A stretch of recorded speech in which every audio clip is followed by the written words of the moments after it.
నిజామాబాద్లో ఓటింగ్ సరళికి సంబంధించి పూర్తి సమాచారం మా ప్రతినిధి రవీందర్ అందిస్తారు. రవీందర్, అప్డేట్స్ ఏంటి రవీందర్ పోలింగ్ సంబంధించి?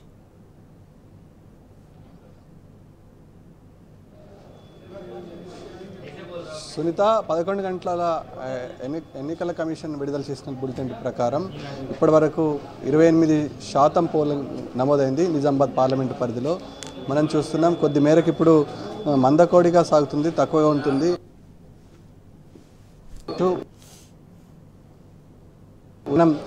10 గంటల తర్వాత కొంత మేరకు మందకోడిగా సాగుతుంది. ఈ నేపథ్యంలో ఈ ఎండ తీవ్రత ఎక్కువగా ఉన్న నేపథ్యంలో ఉదయమే వృద్ధులు, అదేవిధంగా యువత, అదేవిధంగా మహిళలు పెద్ద ఎత్తున ఓటు హక్కును వినియోగించుకున్నారు. అయినా ఈ పాటికి గత టర్మ్లో 36% పోలింగ్ నమోదైంది. ఈసారి కొద్ది మేరకు తగ్గిందని చెప్పవచ్చు. ఇదే టైంకి దాదాపుగా 36% నమోదైంది గత టర్ము 5 సంవత్సరాల క్రితం. ఈసారి కంపేర్ చేసుకుంటే దాదాపు 8% బిలో ఉంది. దీన్ని సవరించుకుంటే అర్బన్ ప్రాంతంలో ప్రతిసారి తక్కువగానే ఉంటుంది. దాన్ని పెంచుతామనుకున్నారు ఎలక్షన్ అధికారులు, కానీ ఆ మేరకు పెంచినట్టుగా దాఖలాలు కనబడతలేదు. అర్బన్ వ్యాప్తంగా ముఖ్యంగా యూత్ను అట్రాక్ట్ చేద్దామనుకున్నారు, ప్రచారాలు చేశారు. ఈ నేపథ్యంలో వివిధ మాధ్యమాల ద్వారా యూత్ను ఓటు హక్కు వినియోగించుకోవడానికి అనేక కార్యక్రమాలు చేయడం జరిగింది. కానీ యూత్ ఓటు వేయడానికి ఎందుకో ఇంట్రెస్ట్ చూపలేదు. గత అసెంబ్లీ ఎన్నికల్లో కనబడ్డట్టే ఇప్పుడు కూడా ప్రస్తుతం నిజామాబాద్ అర్బన్లో ఆ సంఘటన కూడా మళ్ళీ పునరావృతమైంది. కొద్ది మేరకు ఓటింగ్ శాతం తగ్గింది. గతంతో పోల్చుకుంటే 2% కంపారిజన్ ఈసారి తక్కువ ఉంది.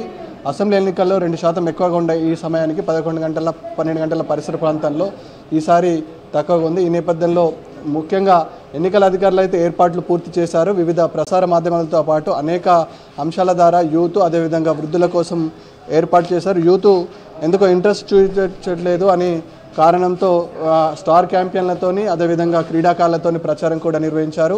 ఈ నేపథ్యంలో ఆ దశగా అడుగులేసినా కానీ యువత ఓటింగ్ సరళిలో పాల్గొనడానికి ఇంట్రెస్ట్ చూపెట్టిన సంఘటనలు కూడా తక్కువ కనబడుతుంది. ఇది నిజామాబాద్ జిల్లా వ్యాప్తంగా ఇదే పరిస్థితి ఉంది. దాదాపుగా నిజామాబాద్ పార్లమెంట్ అటు బాల్కొండ, ఆర్మూరు, బోధను, ఇటున్నట్టు కోరుట్ల, మెట్పల్లి, జగిత్యాలలో కూడా సేమ్ ఇదే రిపీట్ అవుతుంది. పోలింగ్ సరళి అయితే తక్కువగా ఉంది. అధికారులు ఒకటి చెప్తున్నారు, ఏర్పాట్లు ముమ్మరంగా ఉంది, ఎండా వేడిమి ఎక్కువగా ఉంది, మీకు కనీస అవసరాలు కూడా ఏర్పాటు చేయడం జరిగింది. కూలర్స్, ఫ్యాన్స్, ఇతర మౌలిక సదుపాయాలు కూడా ప్రతి దగ్గర ఏర్పాటు చేయడం జరిగింది.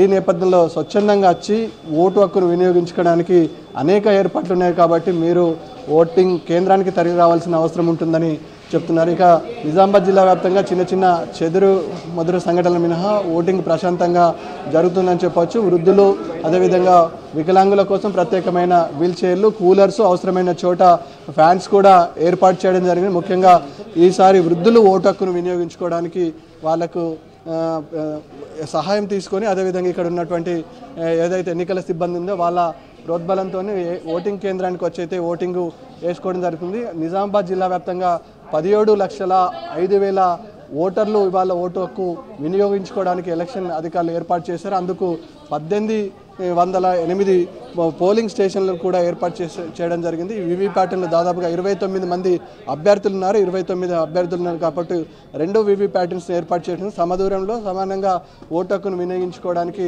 డిస్టెన్స్ పెద్దగా లేకుండా ఏర్పాటు చేయడం జరిగింది. ఈ నేపథ్యంలో అటు ఆర్మూర్ పరిసర ప్రాంతాల్లో కూడా ఓటింగ్, ముఖ్యంగా పట్టణ ప్రాంతంలో ఓటింగ్ తక్కువగా ఉన్నది. తక్కువగా ఆర్మూరు, అదేవిధంగా ఇటు జగిత్యాల, అదేవిధంగా బాల్కొండ అర్బన్లో కూడా తక్కువగా ఉంది. కాబట్టి కొద్దిగా ఇప్పుడు ఎండ ఉంటుంది కాబట్టి దాదాపుగా మరో 2 గంటల వరకు ఇదే పరిస్థితి ఉంటుంది. దాని తర్వాత పుంజుకుంటుంది. ఎక్కువ మొత్తంలో ఓటు హక్కును వినియోగించుకోవడానికి జనాలు ఇంట్రెస్ట్ చూస్తారు, ఎక్కువ మట్టుకు వచ్చే అవకాశం ఉంటుంది. కాబట్టి ఎండ వేడిమికి కొంచెం మేరకు తగ్గుతుందని గతంలో ఎలక్షన్ అధికారులు కూడా తేల్చి చెప్పడం జరిగింది. అందుకు అనుగుణంగా ఇప్పుడు పరిస్థితి కూడా అదే కనబడుతుంది. ఈ ఓవరాల్ ఒక మైనార్టీ ప్రాంతాల్లో కూడా ఓటు వినియోగం కూడా తక్కువగా ఉందని అధికారులు చెప్పడం జరుగుతుంది. వీటిని ఎవరైతే పోలింగ్ రాలేరో వారి కోసం ప్రత్యేక సదుపాయాలు కూడా ఏర్పాటు చేయడం జరిగింది. బీపీఎల్ ఆధ్వర్యంలో అక్కడ ఉన్నటువంటి ఎవరైతే ఎన్నికల సిబ్బంది ఉందో మీరు ఓటు హక్కును వినియోగించుకోవాలి అని ప్రోత్సహించడం జరుగుతుంది. ఆ రకంగా కూడా అటు ఎన్నికల అధికారులు కూడా ఏర్పాట్లు చేయడం జరిగింది. ముఖ్యంగా అటు జైరాబాద్ పార్లమెంట్ సెగ్మెంట్లో ఉన్నటువంటి కామారెడ్డి, అదేవిధంగా బాన్స్వాడ, ఎల్లారెడ్డి, జగిత్యాలలో కూడా మందకోటిగా సాగుతుంది పోలింగు. ఈ నేపథ్యంలో అటు కామారెడ్డి టౌన్లో మాత్రం కొంచెం గణనీయంగా పెరిగిందని చెప్పవచ్చు.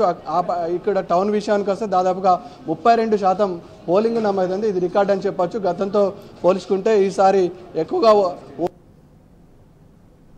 రెడ్డిలో ఉన్నటువంటి ప్రజలు ఆసక్తి చూపుతున్నారు. 2 గంటల పరిసర ప్రాంతంలో మరింత తగ్గుతుంది. ఆ తర్వాత 4 నుంచి అటు 7 గంటల వరకు సదుపాయం ఉంటుంది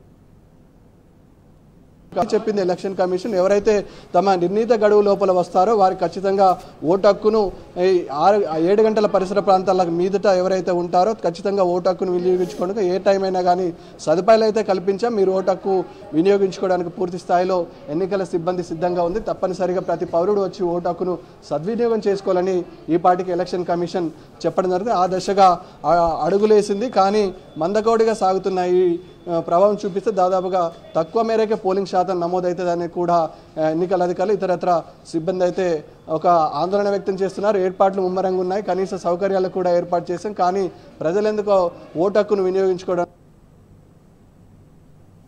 ప్రాంతాల్లో మరో నూతన బులెటిన్ వస్తుంది. ఆ నూతన బులెటిన్లో మరి పెరుగుతుందా, సేమ్ ఇదే రిపీట్ అవుతుందన్న అంశం పైన మరి మాట్లాడించే ప్రయత్నం చేద్దాం. Vote studio. Right Ravinder, thanks for the updates.